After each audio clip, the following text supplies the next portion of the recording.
Hello, thank you for joining me today. Once again, I'd like to thank all of the subscribers and I'd like to welcome the new subscribers. Please, those that have not subscribed yet, just take a moment to push that button and then we'll get to it. We're reading The Children of the Law of One in the Lost Teachings of Atlantis, and this is Chapter 3, Part 2. Chapter 3, Part 2. We're on page 30 if you have the book and you would like to read along, okay? So let's continue on our wonderful spiritual evolving adventure. The source and purpose of the teachings. The teachings in this book weren't created for the purpose of being enshrined or worshipped, nor to influence the reader to worship any religious book or religious leader. These ancient teachings are thus non-denominational and or omni-denominational. They are not from or by any religion, and they are not religious teachings. Yet they do teach about universal spirit, our relationship to it, and our place in the universe. It is our hope that publishing this book will help people in several ways: to regain their connection with the universal spirit, to regain their place in the order of things in the universe, to become free from that which creates suffering for themselves and others, and to become unselfishly loving, compassionate, kind, and harmless. The teachings of the Atlantean children of the Law of One were developed by beings who were one with God and the universe, so to speak. You could call them angels incarnate, enlightened people, fools, masters, children, true teachers, saints, whatever. It doesn't matter. Regardless of what you choose to call them, they had universal consciousness, and thus an awareness that included the spiritual realms, which permeate and are the foundations of all physical things in the universe. This high or spiritual consciousness gave them a great understanding of everything in life, including us, God, and universal laws and truths. We will also refer to these laws and truths as universal principles. The teachings are thus reflections of these greater understandings of the big picture and present universal principles within them. They are a kind of the facts of life in the universe that most people have lost touch with and are thus living out of harmony with. These universal principles are also aspects of the universal spirit. They are all things we once knew and were aware of, because we also were once higher consciousness beings. But that was in a time when our spiritual natures were dominant, and we were still in a state of oneness with the universal spirit. This will be explained in depth in a later chapter. But now, the spiritual nature within most people is so suppressed that their awareness of these things is blocked to one degree or another. Most people have lost so much awareness that they aren't even aware of the fact that they aren't most people have lost so much awareness that they aren't even aware of the fact that they aren't aware that they are part of this one universe. But all people still have some awareness of their lost heritage deeply buried within them. It is just asleep or suppressed. This is one area where the ancient teachings are important because of what they can do to help put us back in touch. These words and teachings and beliefs expressed in this book can be a catalyst for positive change and stimulate spiritual inspiration and awareness. Excuse me. They can also help you gain an awareness of spiritual truths that are the fundamental guiding forces of all creation, including human life. Being exposed to the universal principles within the teachings may resonate and stir lost, buried feelings and memories from your suppressed spiritual nature. These feelings and memories are often first perceived as a sort of vague knowingness or awareness within you. At least those of you who are more receptive to awakening to their true nature and the reality of life. It's kind of like a person with amnesia regaining their memory as they hear and see familiar people and sights, although it's not so dramatic and obvious. And you don't need to fully understand the teachings intellectually in order to recover from your spiritual amnesia. Just reading them and grasping the spirit of them can still have an effect. The teachings may also act as partial catalysts for your inner voice, the still, silent voice of the universal spirit within you. Even though blocked, your inner voice will still react when exposed to the right catalyst, such as being presented with the spiritual truths of the universe. Thus, the teachings will stimulate it and get a positive response from it. However, the awakening or unblocking of the inner voice may not get a positive response from you in general. It all depends on the kind of person you are and have made yourself into, and whether or not you want it to remain blocked. So, the subsequent reaction may be positive and one of joyful quenching of a deeper thirst, which brings awakening. Or the reaction could be negative and one with repulse, anger, and deeper blocking. But one thing is certain: all people will react. Thus, the book has the potential to inspire, awaken, and nurture in those who read it their higher consciousness or universal consciousness, and thus their own inner sense of spirituality.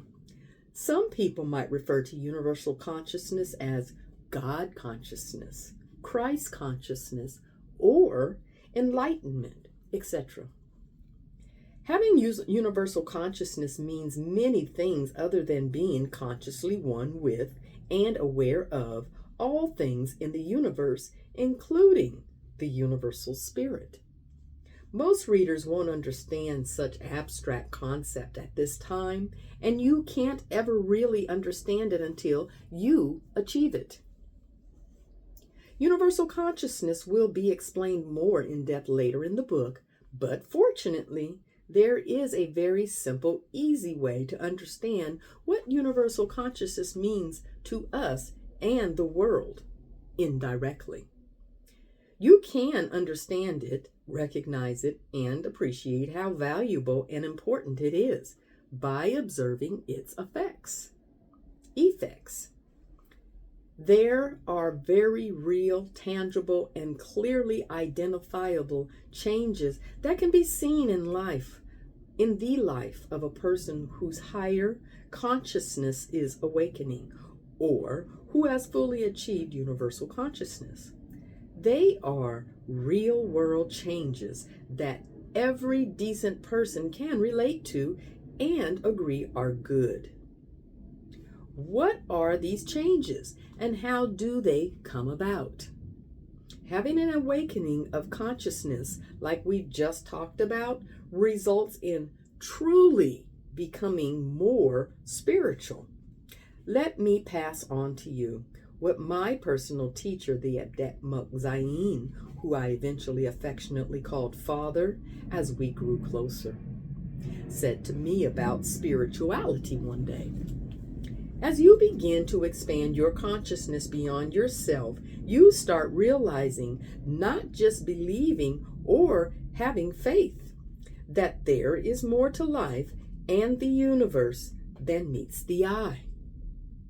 Creation isn't just haphazard. There is one great something behind it all, and it pervades everything, including you, including all other people, animals, life, even the earth and the universe. As your universal/spiritual consciousness continues to grow, you start understanding the underlying connection of everything more and more, until you eventually have the realization that others are actually part of you, and you a part of them, and you are all one. Brothers and sisters, all children of one universal God. As your spiritual consciousness grows, you also feel and manifest unselfish love and the real world spiritual virtues that are reflections of unselfishly loving, caring, kindness, compassion, giving, and harmlessness. These are the things that are truly important and the earmarks of true spirituality. Oddly enough, it works in both directions. Even though developing spiritual consciousness brings forth unselfish love also brings forth spiritual consciousness. In fact, one of the main things that develops spiritual consciousness is developing your unselfish love for others, feeling unselfish love, and practicing kindness, caring, giving, and harmlessness. So, most importantly, the teachings have the potential to stimulate and inspire the reader to do what it takes to actually manifest in their lives these true spiritual qualities. If such a spiritual change takes place within you, then all the people you come in contact with as you walk through your life will be better off from having known you. And then they too will have the opportunity to change and spread the beauty of unselfish love to others. Still, on and on. Like multiple ripples in a pond that go on and on from throwing just one rock, your unselfish love can make you a part of and a vehicle for the universal spirit as it moves through you, us, and thus throughout the world. Spiritual knowledge versus goodness. I attained a good deal of spiritual knowledge from reading as I did a teenager, but I was finding out that most of it was more of an impediment to my growth than an aid. An early course with the elder monk Enoch burst the bubble of my intellectual wisdom. Just as I was thinking to myself about how much I already knew and how I could really probably skip many of these courses, Enoch started his lecture like this. Many people place too much importance on spiritual knowledge itself and don't concentrate first on the basics of simple goodness, such as the virtues of unselfish love. Knowledge is meaningless without this. Using imagination and visualization, we can make a mental illustration that clearly demonstrates this. There is an ancient technique that can help you perceive, understand, and contemplate the value and impact of a person's character. We'll use this technique to compare the value of knowledge as opposed to goodness. Here's how it works. Think about a person's qualities and traits, and then imagine what the world would be like if it were entirely populated by and run by billions of identical duplicates of that one person. Keep in mind that if the entire world is populated by so-and-so duplicate, some of them will also be in a powerful political position. There is an old saying, power corrupts, and absolute power corrupts absolutely. Having power tends to nurture the darkness within people. Even a little separateness and selfishness is like a dormant cancer that can grow unchecked when fed by power. Some people behave well when they're held in check by lack of wealth, lack of a position of power, and constrained by society's moral standards and laws. Excuse me. So, when you imagine a world full of so-and-sos, you need to consider what they might become if they were also in all the various positions of power. Police, judges, head officers of giant corporations, presidents, kings, and queens. You get the idea. The overall feeling and image you get of an imaginary world populated by any given individual will give you an invaluable insight about them. So, for our knowledge versus goodness contemplation, let's think about what it would be like in two different imaginary worlds. In this case, we don't actually know the people involved, but we still can use this technique to help us understand the comparison. Let's say the first world is entirely populated by duplicates of one person with the most and greatest spiritual knowledge on earth. Keep in mind that this person is still basically selfish, as most people are. Thus, they may be nice and friendly when things are going their way and when nothing is required or asked of them. But these clones aren't unselfishly loving and have spent their time and energy more on acquiring spiritual knowledge instead of focusing on developing and practicing kindness with harmlessness above all else. Thus, their world is full of people that aren't particularly kind, are definitely not harmless, happy, etc. And likewise, the population is definitely not self-sacrificing when another person is in need. Yet, they are all egoed out, each person thinking they are very wise and know it all. So, world number one is still full of inequities and injustice of all kinds, still has children starving to death needlessly, still has torture, wars, and all the other evils, populations, and problems and destruction that go along with a look out for number one, dog eat dog world. I know those of you here don't want to live in that world, and many other people don't either. Yet, isn't it virtually the same as the outside world is that we have now? So, how useful is great spiritual knowledge alone?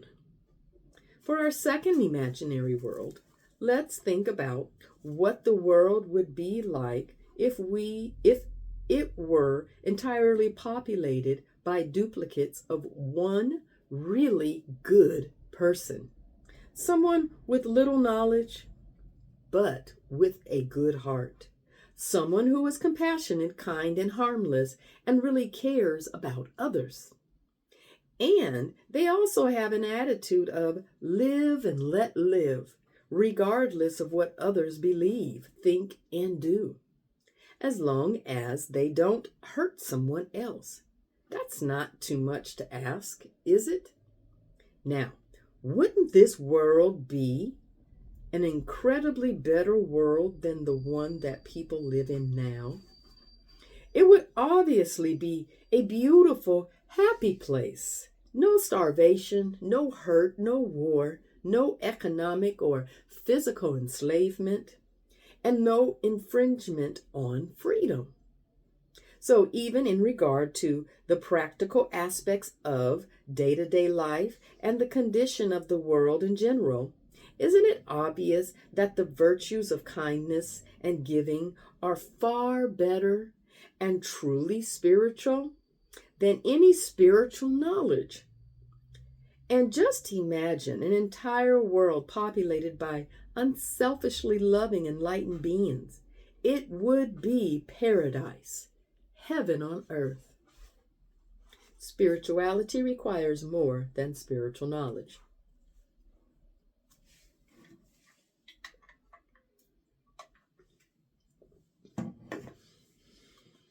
All people have some knowledge about God and goodness. Everyone was raised with the beliefs and examples of whomever raised them, and even if they were abused and raised by Satanists or atheists, they still learned about the concepts of God and goodness.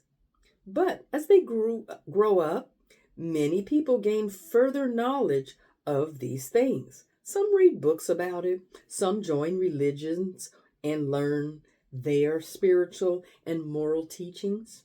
But the problem is, there are a lot of people out there who have a great deal of spiritual knowledge, yet they just aren't spiritual.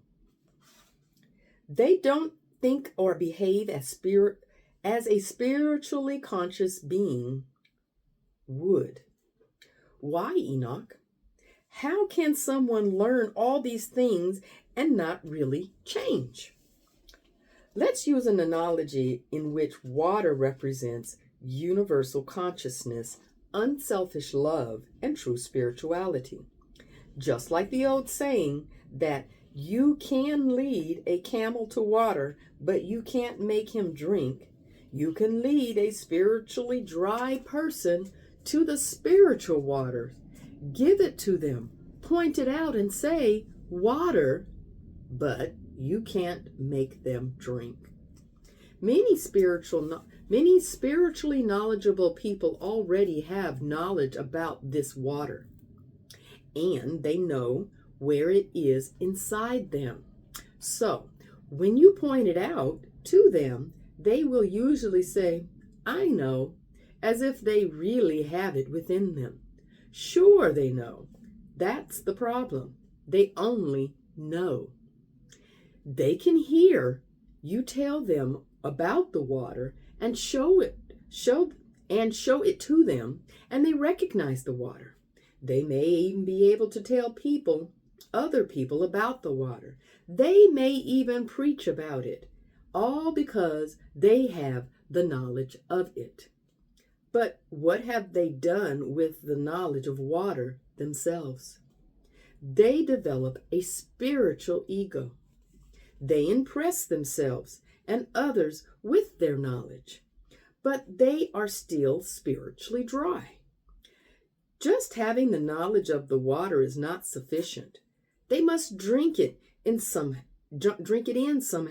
become one with it, and simultaneously share it by giving it all away for others. Just sharing the knowledge of water to those in the middle of the Sahara who need a drink does no one any good unless you actually have the water to share also. Such is the problem with all the knowledge, including the teachings in this book. Intellectually, we can only point out the simple, obvious facts of how to live in harmony with universal laws, principles. The philosophy of teachings can perhaps tell you how a good, caring person should behave or how to become a good, caring person. But just knowing how does not make you a good, caring person. Locked within a good spiritual knowledge is the potential for real spiritual change. But just knowing is merely being a human library. Even the greatest information is meaningless unless you have gone from knowledge to positive realization, to being acted upon inside you and outside you in a way that makes for a real and beneficial change in your life and the lives of others. The teachings of the children don't exist to be a mere library of knowledge. They exist to help you and urge you to actively change into an unselfishly loving being who is one with all. To that end, the teachers of the children of the law of one don't offer you mere knowledge. The authors of these teachings have water to share with you also. Know-it-alls and spiritual ego. Who, me? One day during my first few weeks at the monastery, I went to the small meditation chamber as usual to start a new course. But there was a sign hanging on the door that said, "The next course is a special one, just for the unfortunate few. It is just for knowledgeable know-it-alls, spiritual intellects who are spiritual ego disadvantaged. All others need not attend." I stood there puzzled for a moment, thinking about it. I eventually came to the conclusion that it must be a special course for some of the other novice monks. So I turned around and headed off for the library. Along the path, I ran into Zaim. Literally, I ran into him. I wasn't watching where I was going. I was jogging. He was built like a brick wall, and I walked the other way. On the same path, and right for a head-on collision. After I apologized, he asked me where I was going. "Aren't you scheduled to be attending a course right now?" he said. I started to explain, "Yes, well, it's that way."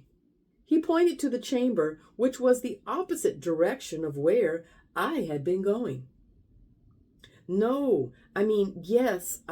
I was, but it's some kind of remedial course for the spiritually disadvantaged novices or something. Spiritually disadvantaged? Well, it said something like that. It's only about 10 meters from here to there. Why don't you walk over and read it again, so you can explain it to me better? I don't understand. So I hopped on back and read the sign again, memorized it, and then recited it to Zain word for word. "You don't think that applies to you?" he said. "Of course not. I don't think I know everything," I protested. "Then why aren't you in there learning what you don't know?" "Because it's not about knowledge. It says it's for those who think they know it all." "Do you know everything about your own spiritual ego and ignorance?" "No, of course not." "Then if you aren't aware of your own egotism, and you think that sign doesn't mean that you should attend that course, then all that can mean is that, at least to some extent, you are a know-it-all. True?" Whoa, I had to think about it for a moment. This was worse than Zen paradoxes. I guess you might have a point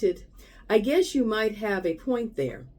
Thank you for acknowledging my point. You're welcome. So I attended the course, which, as it turned out, was probably more for me than anyone else there. And it may also apply to you also.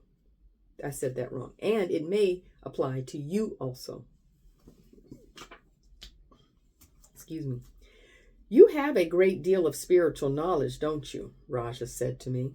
"Yes, I've been studying since I was 13 years old," I said.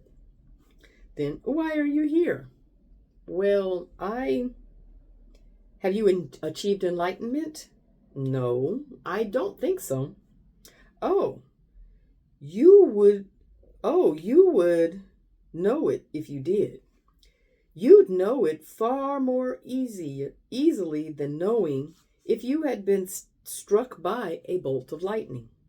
And that's why you're here. That's why you are taking these courses, and why you have chosen a teacher, and why you are reading all those books in the library. Because you are still searching for enlightenment.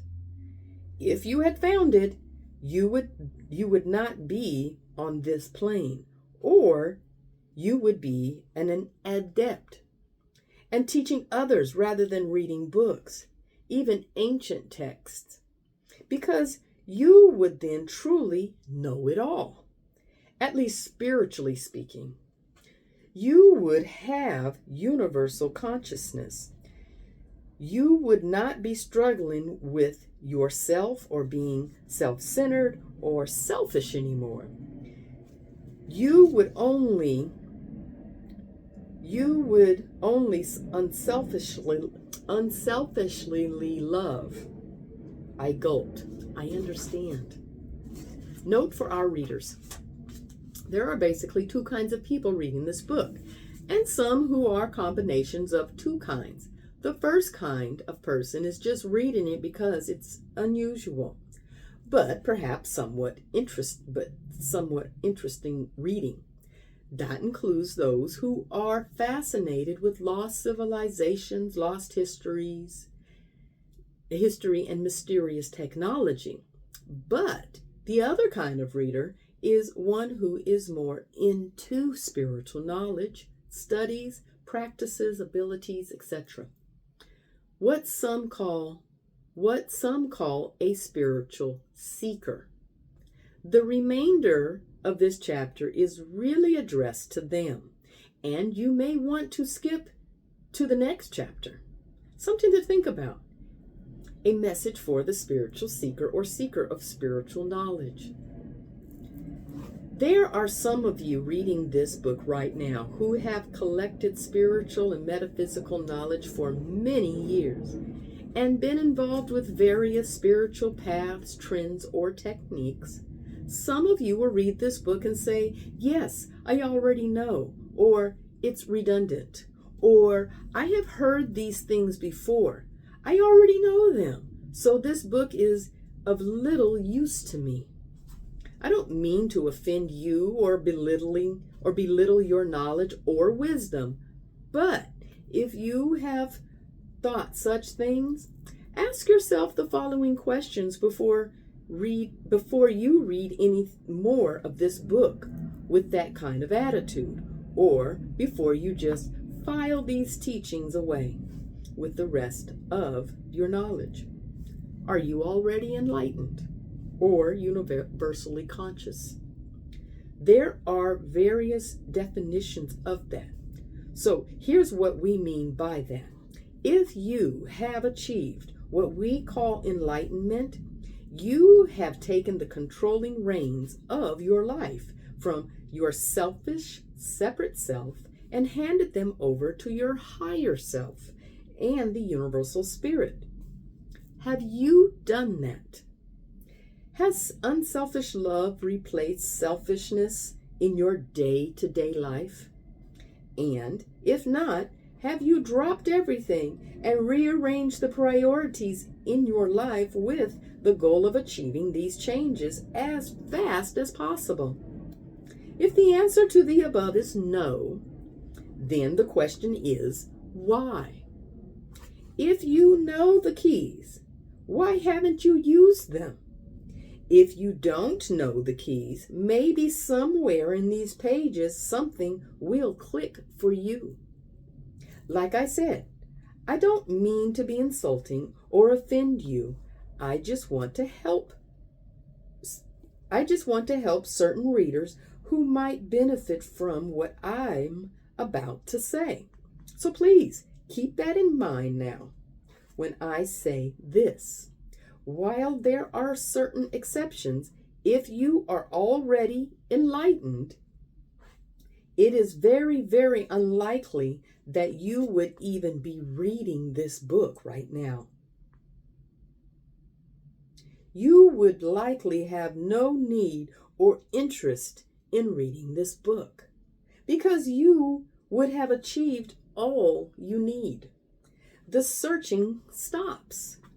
Those who have attained enlightenment, universal consciousness, or whatever you want to call it, generally no longer read books about spiritual teachings or philosophy because they are of no use to them. They don't need them anymore. And when you don't need the things you once read a book for anymore, you change to where your interest in them falls away. You may still need books on plumbing, but that's a far more serious and interesting subject. It's not like being a doctor or something where you have to keep up on the latest advances. Sure, you could say there are degrees of enlightenment, and you might read something to achieve a greater degree than you have.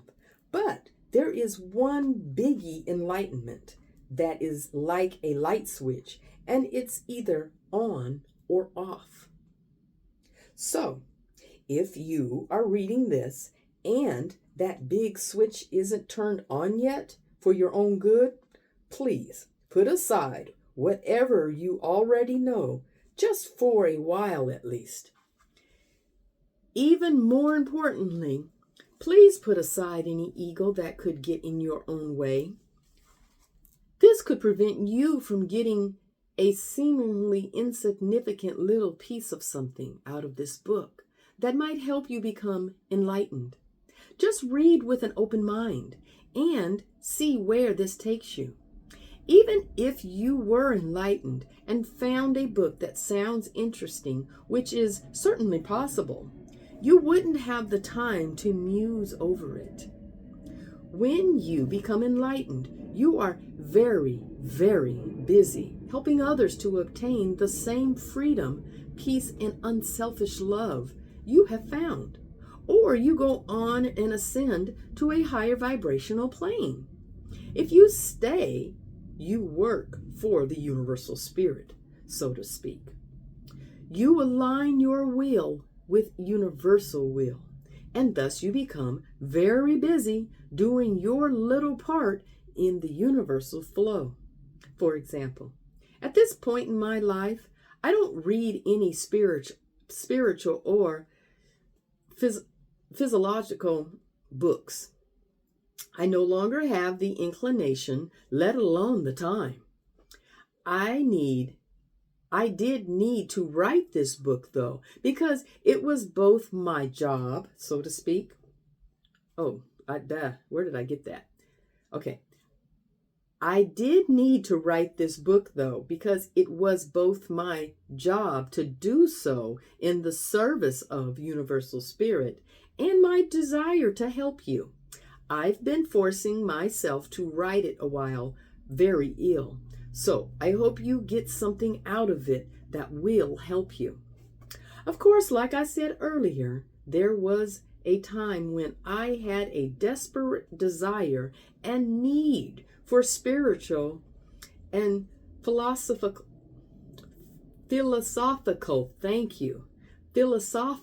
information. And I did read everything I could get my hands on. Maybe that's the stage you're at in your life and evolution. I was desperately trying to find some answers, searching for some truth. I found bits and pieces of truth, but that wasn't enough. So I kept reading in hopes of finding consistent truth from one source. After all the books, rather than finding what I was looking for in a book, I found it in my personal true teacher instead. What irony, huh? But there was nothing like this book out there when I was these long words, voraciously reading and finding something. Not to say that it should not do the same for you, because you may have a very different path. People do have different legitimate paths. But if I had read this book you are reading now, it would have at least been the end of the book part of my search, because it would have answered my questions, and all the pieces of truth would have fallen into place as a whole. But again, maybe these teachings aren't your spiritual cup of tea, so to speak. And this book won't do the same for you that it would have for me. Maybe it's just one of your stepping stones along the way, and has some things you consider bits of truth. Or maybe you're not ready for it yet, or maybe it's just right for your path, but you're just afraid of radical changes it would bring into your life if you allowed yourself to realize and accept the truth, your truth. It's certainly not for me to say, but in any case, if you are still reading this book or listening to me read this book, you are probably still looking for something. And if so, just admit it. A long time ago, I discovered the hard way that it doesn't pay to be egotistical or self-centered or cocky about what you already know. Excuse me. Humility never killed anyone, but cockiness has.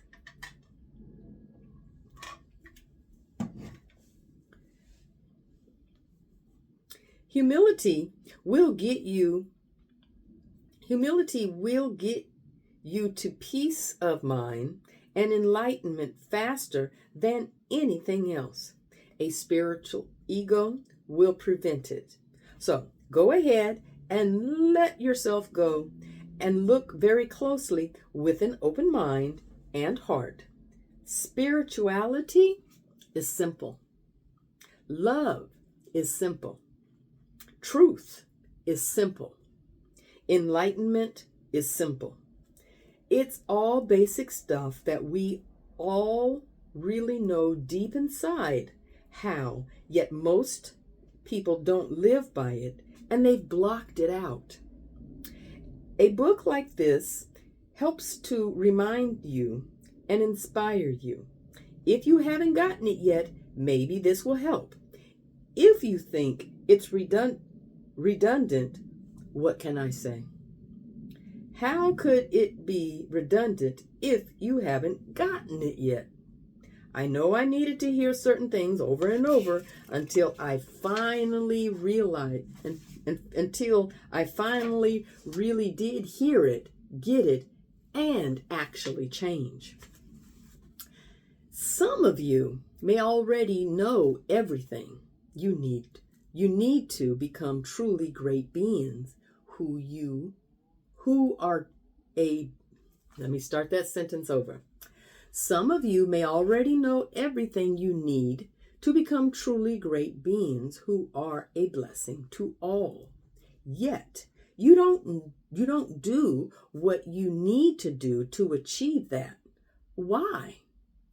What's your good reason? I've seen them all. Some continue to cling to the lives they've built, jobs, friends, associates, have kids. Hold on to the familiar shores. There are all kinds of excuses to avoid real change. Some people even use the search for spiritual knowledge or sharing of knowledge, or even the search for a spiritual path as a means to actually avoid change. It doesn't matter what the excuse is.